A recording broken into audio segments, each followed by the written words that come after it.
Ngayon naman ay alamin natin kung ano ang form and movement ng isang isda.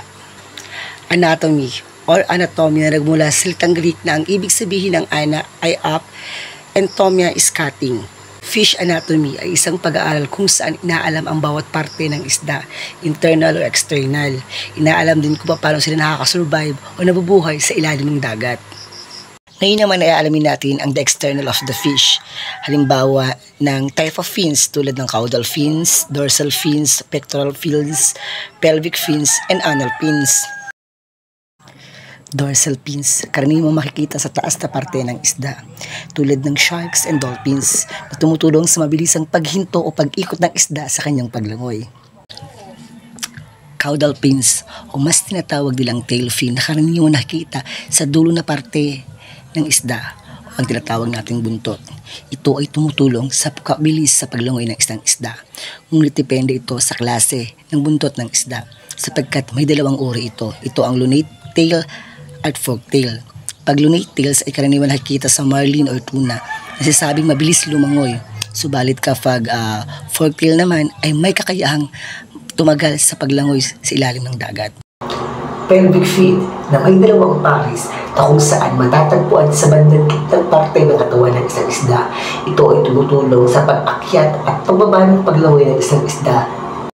Anus fin, karaniwang makikita sa ventral side ng anus. Ito ay tumutulong sa dorsal tuwing lumalangoy at umiikot ang isda. Ngayon naman itatalakay natin kung ano ang the skeletal system of the fish.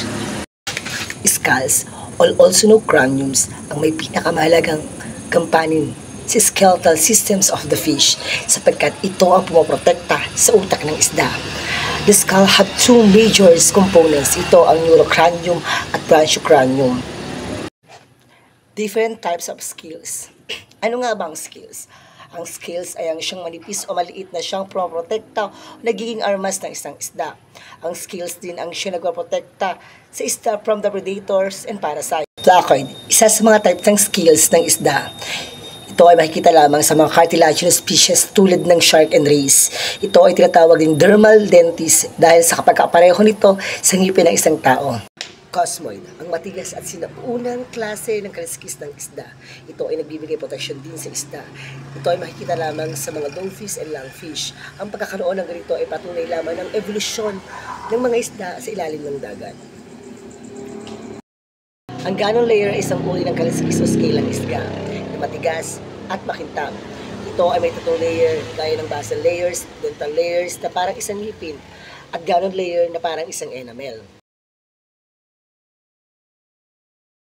Ang cycloid at stenoid ay dalawang uri ng lepton scales na matatagpuan lamang sa mga bony fishes. Cycloid scales, manipis, makinis at bilog na hugis na matatagpuan lamang ito sa mga maninipis na palikpik tulad ng goldfish and salmon. Ctenoid ay katulad din ng cycloid, ngunit mayroong maliliit na tinik sa structures niya. Ito ay matatagpuan sa may matitinik na palikpik tulad ng tilapia and bass.